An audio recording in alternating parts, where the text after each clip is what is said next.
Bonjour et bienvenue. Aujourd'hui, nous allons ouvrir un livre que beaucoup considèrent comme fermé. Un chapitre que notre société laisse souvent dans l'ombre, celui de l'intimité profonde, de la sensualité et du plaisir charnel après 60 ans imaginer un jardin. Un jardin que vous, Jean et Marie, cultivez avec amour depuis des décennies à Bordeaux. Les saisons ont passé, les paysages ont changé. Les fleurs éclatantes de la jeunesse ont laissé place à des couleurs plus profondes.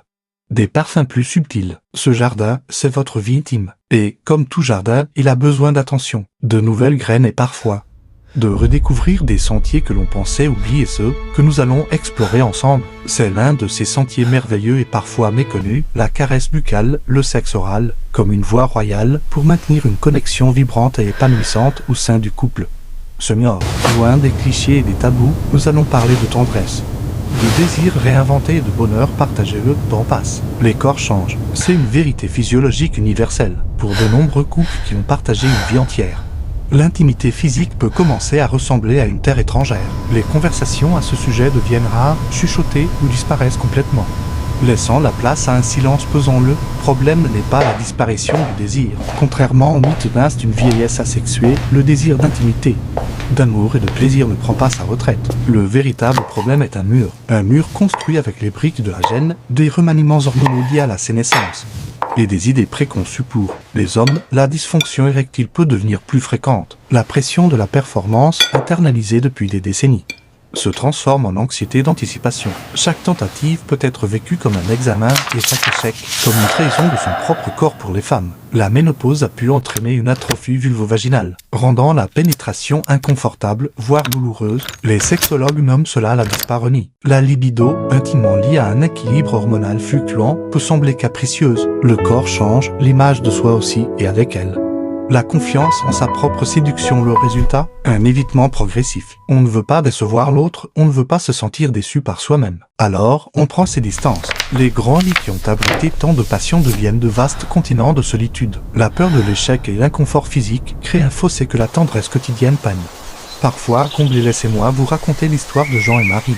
Un couple de retraités parisiens. Ils s'aiment profondément. Après 45 ans de mariage, leurs vies sont entrelacées comme les racines d'un vieil chêne du jardin du Luxembourg. Pourtant, depuis quelques années, un voile d'incompréhension s'est installé dans leur chambre à coucher. Jean, à 72 ans, vit la baisse de sa virilité comme une blessure narcissique secrète. Il aime Marie plus que tout, mais son corps ne suit plus comme avant. Il se sent coupable, frustré. Il interprète le manque d'initiative de Marie comme un désintérêt, une confirmation silencieuse de son incompétence. Chaque soir, il se tourne sur le côté, le cœur lourd, pour lui épargner une nouvelle déception. Marie, de son côté, à 69 ans, ressent le désir de son mari mais redoute la dyspareunie. Elle aime sa peau, ses mains, sa présence, mais elle ne veut plus de cette douleur sourde. Elle sent la tristesse de Jean et, ne sachant comment aborder le sujet sans le blesser, elle choisit le silence. Ce silence, elle le meuble avec plus de tendresse en journée en lui préparant son plat préféré, un bœuf bourguignon mijoté des heures, en espérant qu'il comprenne que son amour est intact. Mais Jean ne comprend pas, et Marie ne comprend pas. Ils sont pris au piège d'un dialogue de sourds émotionnels.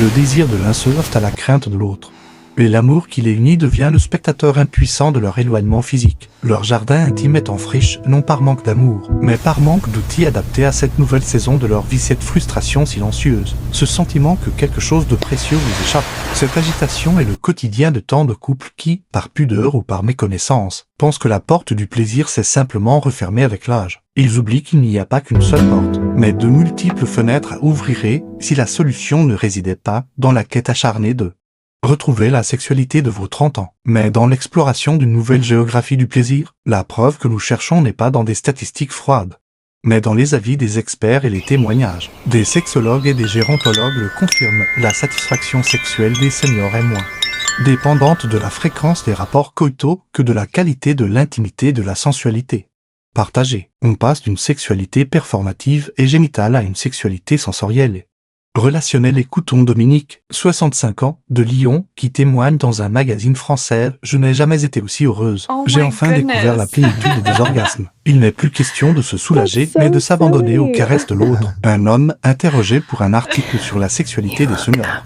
confie, on a dû tout réapprendre sur le sexe. C'est magnifique maintenant. On utilise beaucoup nos doigts, nos mains. On se touche partout et on pratique beaucoup le sexe oral.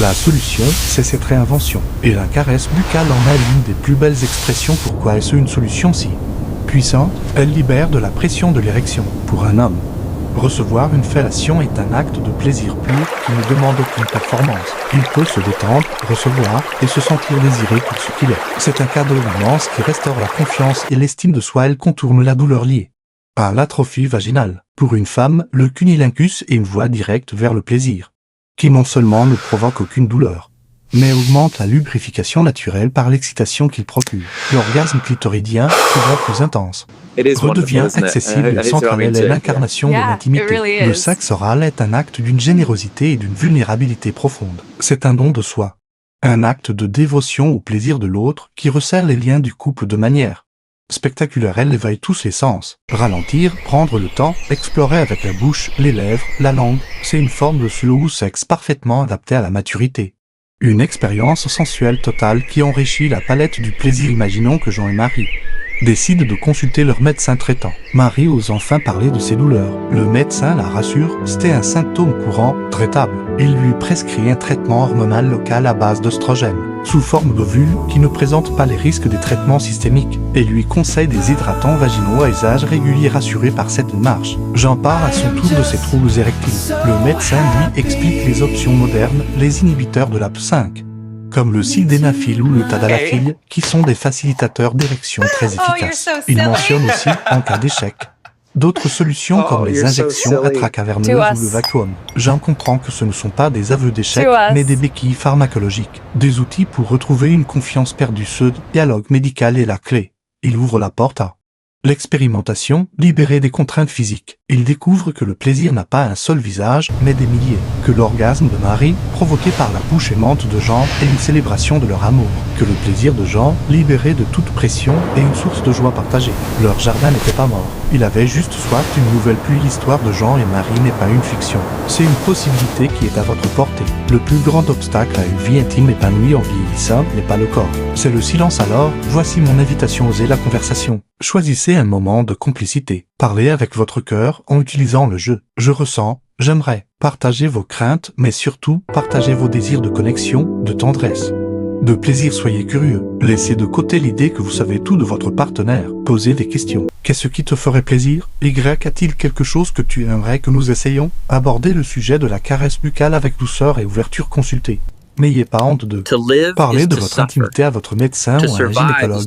Des solutions médicales efficaces et sûres existent pour la majorité des troubles physiques liés à l'âge. Un sexologue peut également vous aider à rétablir la communication et à explorer de nouvelles facettes de votre sexualité. Votre histoire d'amour est un livre magnifique. Ne laissez personne et surtout pas les idées reçues vous convaincre que les plus belles pages sont déjà écrites. Le chapitre de la maturité peut être le plus sensuel, le plus tendre et le plus profondément intime de tous. Le jardin de votre intimité n'attend que vous pour être cultivé à nouveau. Avec de la communication, de la tendresse et un peu d'audace, vous pouvez y faire fleurir